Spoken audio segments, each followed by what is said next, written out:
Now you're probably thinking like, well, how do I manage it? How do I do this? Right. I have what I call my real estate A team. I'm going to help you to go vet out a realtor in the local market. So now you have boots on the ground, but we're going to make sure it's an investor friendly realtor, not just a realtor who sells homes. They have to solely understand the mind of an investor, Right. because they're never going to bring you anything above or at market value. Right. We only want things below market value.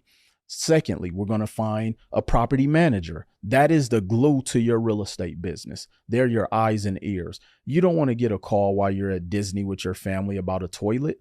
You want your property manager to handle that. They do the vetting of the tenants. They do the sourcing of the handyman. If you ever need a contractor, they're going to source the contractor.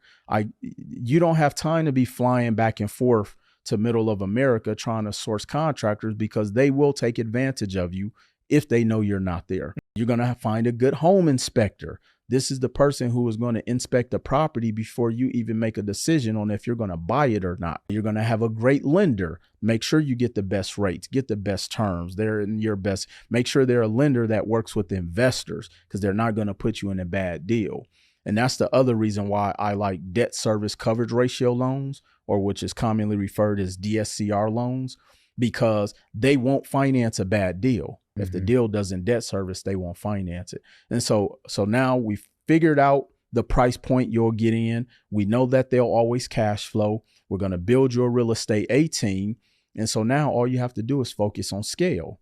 Now, here's the other thing that I like about that price point as a new investor, not necessarily as a seasoned. Let's say life happens, because things can happen, and everything falls from up under you. It's easier to sell a property at 100,000 than $500,000. Why? Because the barrier of entry for consumers is a lot lower. Do you think the pool is wider for people who can afford 100,000 or $500,000? Right. It's bigger. So if something happened where I had to get liquid, it's easier to sell my portfolio or the property, or I can borrow against it.